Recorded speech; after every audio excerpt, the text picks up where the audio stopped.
Right before my 4th year in dental school, my wife was pregnant with our son. And dental school was very tough. It was challenging. I had to spend a lot of time away from my wife. I was scared. I just remember staying up at night many times just worrying about the pregnancy, worrying about having a child, worrying about being the father of a child.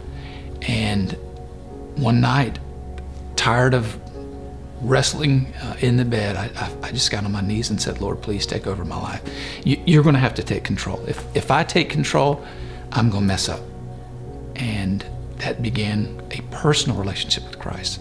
You know, my Christianity became mine, and Jesus became real to me. So I tell folks a lot of time that my unborn son is what led me to Jesus.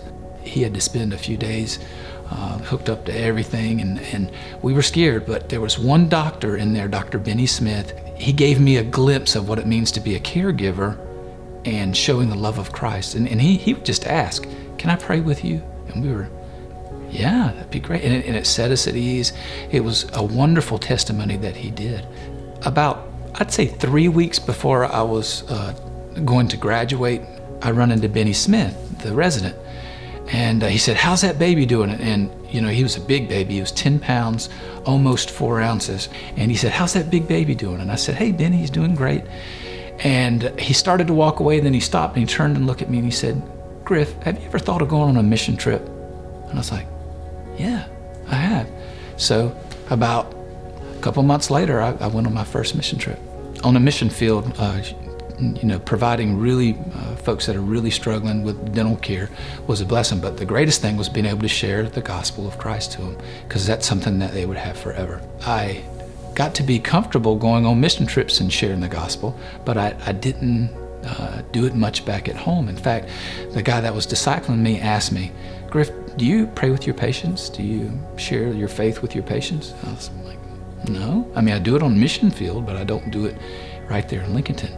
So they said, you need to pray about doing that. So I did. I started praying with my patients and sharing how God changed my life. As dentists, we're so uniquely blessed in that immediately when a patient comes to you, they immediately trust you. It's quite a responsibility and an honor. And then I have the opportunity to pray with them and share with them and help them through really difficult times. Beyond being a dentist that cares and loves my patients, prays with them, I have to be a good husband to my wife. That's the number one responsibility that I have, that God's called me to be. And then it's, how do I share Christ with my children? And I have 2 older boys, one's 23, and then the other one's a junior at University of Georgia, and then I have a 7-year-old daughter. So I have this big gap between them, so it's a challenge, because I think the way that you share Christ with your family is in every one of those little moments.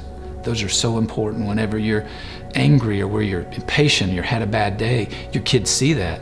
And so without having Christ in the center of my own life, there's no way I can love them the way God has called me to love them. You know, we're called to be witnesses. We're not called to be judge, jury. We're not called to be the attorney.